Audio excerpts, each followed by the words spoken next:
Stolen antiquities are an emotive and multi-layered issue, particularly in the post-colonial world, much of which is represented by South Asia. On June 3rd, the Nepali Times published an article detailing the auctioning of 5 statues that were stolen 40 years ago from Kathmandu's Patan Darbar Square. The auctioneers were Bonham, the premier auction house based out of Paris. Rather impressively, 24 hours later, the auction was stopped. Now, repatriation still remains on the table, yet there are several lessons and inferences that the entire South Asian neighborhood, which does deal with this problem, can take from this particular case. Joining me now, and it is a pleasure for me to introduce the correspondent who authored that particular article, which caused quite a furor online. Alisha Sijapati, welcome. Thank you for joining us. We appreciate it. Thank you, Ishan. Thank you for having me here. So, Alisha, the most obvious question that comes to the minds of most people in this particular neighborhood, when we talk about stolen antiquities, the narratives around them, particularly in India and Nepal, they're usually framed as a colonial wrong. Most documentaries have done so, quite a lot of the literature does too. Yet these particular statues from Patan Darbar Square were stolen only 40 years ago. What can you tell us about such thefts that occurred in this time period? Who, according to you, was responsible? So, Ishan, if you go back to history, Nepal opened up to the whole world after it got its democracy, after the Rana era. Right. So after the Rana era, a lot of people started coming to Kathmandu. And, for them, if you look at Kathmandu, it's a beautiful city where you have a lot of gods and goddesses in public places. Right. And, for us, it's our God. We go there, we pray them. I mean, in our good and bad times, we were always there. And then suddenly it was after, it was early 60s, the illicit trafficking started happening after the 60s, right? Because in 1950s, Nepal was open to the world. And then from early 60s, most of our gods started getting out of our country. And we don't know where it went, how it happened, right? So if you look at that angle, so, if you do look at that angle, I mean, it's amazing how that, for us, there are gods, but for others, it's just an art object for them that they want to have. It's mostly of their greed and our devotion towards our God. So it is our living heritage. And, when you do see your God, and from a certain place, where it was. When you look at the documentation, it was here. I go to a certain place, I'm like, oh, this God was here, or like this was here. And you start imagining things, right? So, it's very wrong of museums and auction houses to have not just gods from Nepal, from India, from Pakistan, Bangladesh, or Cambodia, Afghanistan. I think there needs to be a certain decency that, it's time for these museums and auction houses to send our gods back home. Great. So this actually brings up a very obvious question. You brought up auction houses, museums, and perhaps there are also private collections. Now, these are the final destinations for these objects. Yet what you suggest is that there's possibly a very long supply chain and perhaps even local collaborators involved at some extent. So when it comes to the illicit trade in stolen antiquities, what have you learned about supply chains through this case and perhaps even some of the others that you have documented? Are there any analogies to be drawn with any other kind of illicit trade, such as illegal weapons, for example? I mean, what can you tell us about modus operandi and who might be the people who are interested in buying something like this? Interestingly, I'll give you an example of the recent report that I did of Denver Art Museum, right? So when we were investigating the provenance of how it all began, then, there's a very rare, I wouldn't really say a rare link, but it was, after it was stolen, it went to Sundaram Art Gallery. Okay. of handicrafts, so which is no longer in operations, I believe. So they sold it to these certain people. Then it was donated to Denver Art Museum, right? So if you look at the link here, there's a long chain. I mean, we don't know. To be very honest, I don't know. We don't know. There's a lot of open-ended answers or like questions to it, like who stole it. I mean, like probably if you do look at it in comparison to US dollars, euros, Right. or pounds, like Nepal's currency is nothing. And even for locals, we Nepal has a lot of poor people, and even if they're rich people, you compare our currencies. Obviously, they're going to give us a lot of money because they understand the value. Whereas Nepal was just opening up. We didn't even know about the value of the arts and the importance of it. So obviously, the greed, thus attract you, right? So I think that's how it was all stolen. And then you come here, for instance, I'm a foreigner, I come here, I see something good and I want that. So Right. I go to all that length to how I can have it, and to bribe someone with dollars. Right. So, looking at this particular case, the Patan Darbar case that you just worked on, I mean, for me as an outsider, it was startling to say the least. You published an article on June 3rd. By June 4th, the auction's been stopped. Quite a few people are talking about it. Hopefully, it will be repatriated. Perhaps you can tell me what the chances of that are. But it seems like there was perhaps a much longer process before this point. Why don't you walk me through what this team went through for this particular case? And it also seems like there were multiple stakeholders involved, including the Nepalese government. And through this experience, what, in your opinion, are the most crucial steps when it comes to repatriating stolen antiquities? What is absolutely necessary to make something like that happen? The first thing is the teamwork. I couldn't have pulled it off by myself. Right. I could not have at all pull it off all by myself. I mean, first, going back to what really happened. So Right. I was talking to my mother on the phone, and Roshan Mishra from Taraga Museum, he called and he said, "Well, you've not checked Lost Arts of Nepal's messages." I'm like, "Well, yeah, I've been busy. I haven't had the chance." And then Right. he tells me that Lost Arts of Nepal informed Roshan Mishra of this that of his findings, Right. that there are Bonhams is auctioning these statues there, and and Roshan Mishra told me, and then I called Kunda sir, my editor, and I told him, what, this is a big news. We have to pull it out.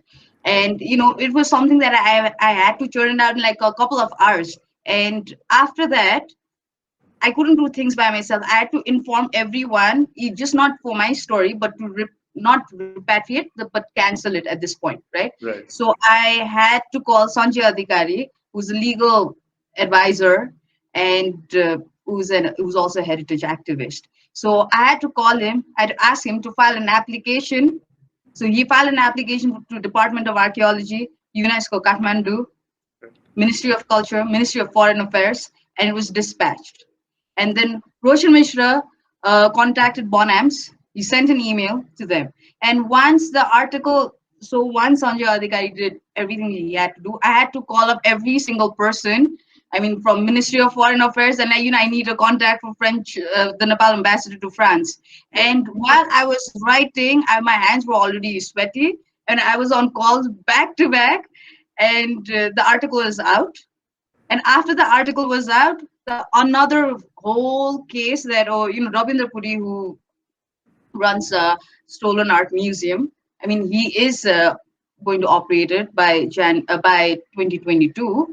So he was involved as well. So he has a good relationship with the UNESCO Kathmandu people. And then, the whole process, it all started there. And I was calling Kanak sir, I was calling there were so many people involved in this. Right. And after the story came out, then there was Erin Thompson from America, who I have very good relationship with. thanks to the stories we've done in the past. And there's Dr. Emlyn Smith from University of Nepal,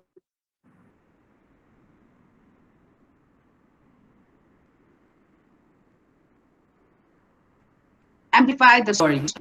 Right. It is very important that we amplify the story. So it was a massive teamwork. And most importantly, you know, if it wasn't for my editor who believed in this, who believed in repatriating our stolen gods back home, I don't think, it was it would be possible for me to, churn out stories back to back about stolen arts. Yeah. So what you've actually described is very efficient coordination between multiple Yes. parties, and it sound. I mean, you might be modest about it, but it certainly sounded like you were corralling all these people, which is impressive. Why don't you tell me about? It certainly seems like social media had a role to play. I mean, indeed, that is how I discovered that you guys were doing this. How important do you think social media was to this cancellation? I mean, I've I've always known that social media is the biggest place to Right. voice out anything that's out there. I mean, to amplify our stories. But I didn't know as of this time that it would play such an important role in canceling the auction altogether. I didn't know it, like in 24 hours. I mean, it was not just amazing for the world to see, but even for us. I mean, it has never happened in Nepal's history in repatriating stolen gods that an auction house canceled it within 24 hours. I And think you're right though. I've certainly haven't heard of any case being cancelled within 24 hours, although I might be wrong. Don't quote me on that, but it certainly seems to be the case. Starting in January this year, I mean, as far as in India, we had the Victoria and Albert Museum talking about lending Indian origin exhibits that were stolen during the time of the East India Company. You yourself have written about at least two cases where you had antiquities repatriated to Nepal this year. And now, yes. this third case, as a consequence of your efforts, you canceled an auction.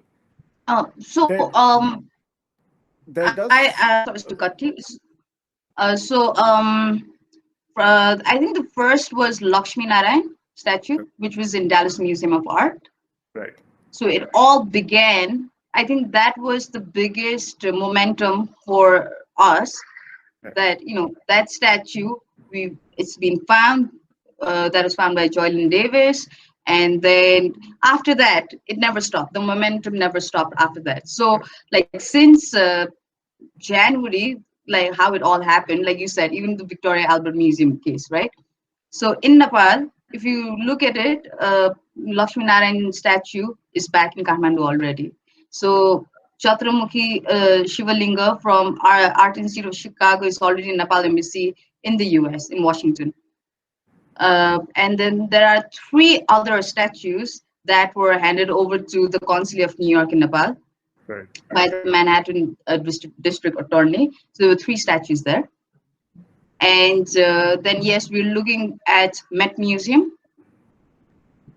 So Met is also, we're also working with Met, so how they can send it to us back, because Met has sent us two statues, two artifacts before. So we believe Met will do it efficiently this time around too. And there's another artifact from Denver Art Museum. So from January Right. till June now. I think that's a long and a lot of process, and the statues that's coming home, and it's a big achievement for us. Right.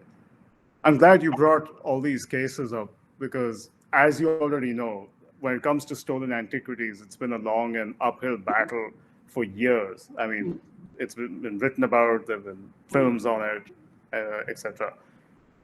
Yet it now seems like positions that were once intransigent, people did not think this was possible, are suddenly they're no longer intransigent. There seems to be change. Things do seem to be getting repatriated. What, in your opinion, has caused this shift? How are museums auctioneers, at times perhaps even private collections. How are they suddenly amenable to returning these antiquities? Is it political correctness, as international something changed in international law? What would you attribute this to? I would say awareness, number one, Right, because when I was growing up, like the only thing that I ever read in papers was about politics, about economics, finances, and very little about culture and heritage, right, right? And it's largely been ignored, to be honest. Culture and heritage has been largely ignored by media, not right. just in Nepal, but most of the countries, they do ignore culture and heritage. And for us, I think when I go around, you see statues everywhere possible, right?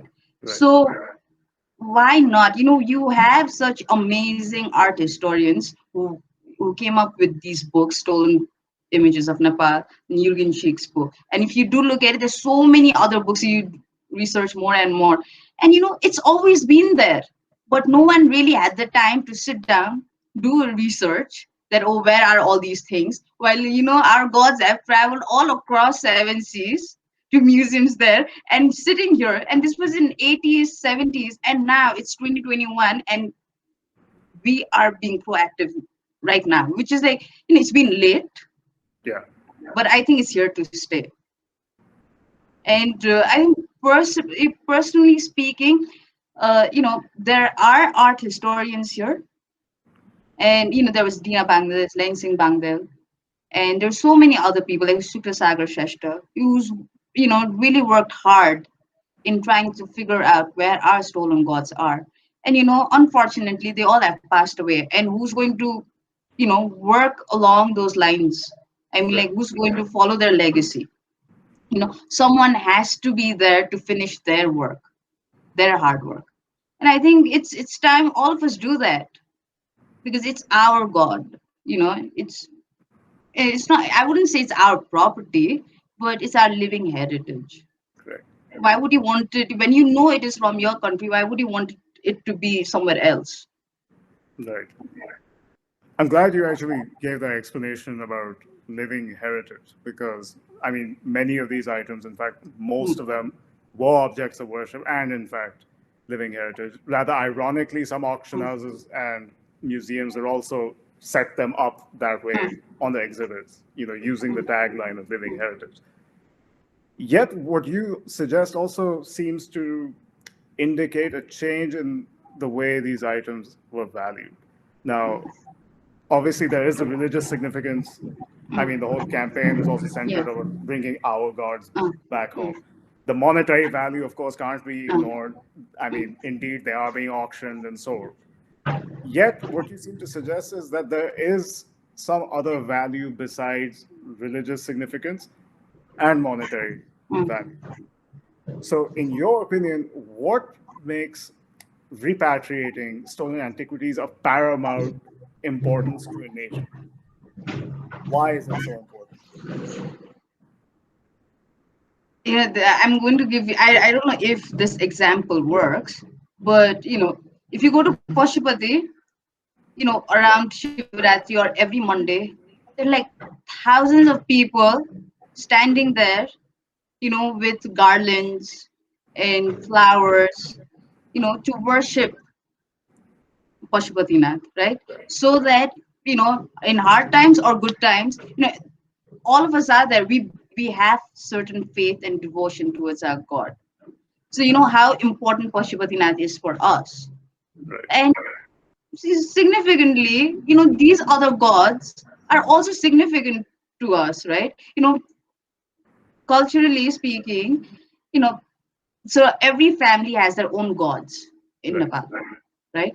So when you go to temple one morning, for instance, when I interviewed someone from Patkotol, Patan's Patkotol, when Lakshmi Narayan statue was stolen, and he lived right behind where the temple was. He said, when he came home, he had gone somewhere else. When he'd come home, there was this huge crowd, like, and they were all angry that their god has been stolen. No one knows, and during that time, no one could even file a police application because they didn't know what to do about certain situations. If you kill someone, yes, you go to the police, right? But if you steal our God, where do you go? Do you even go to the police? Will the police take it seriously?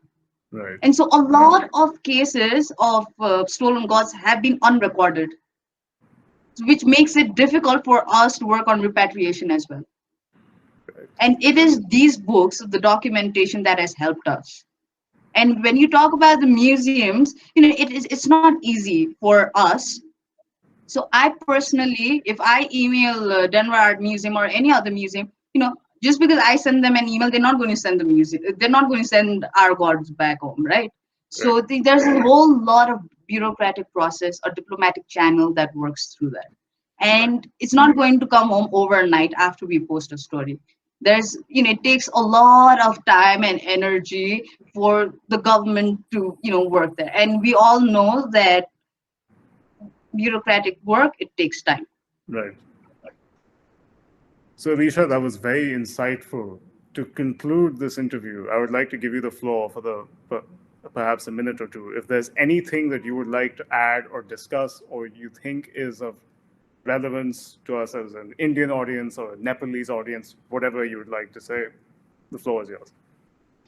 So, with how the momentum has picked up after, India Pride Project has helped in repatriating gods in India.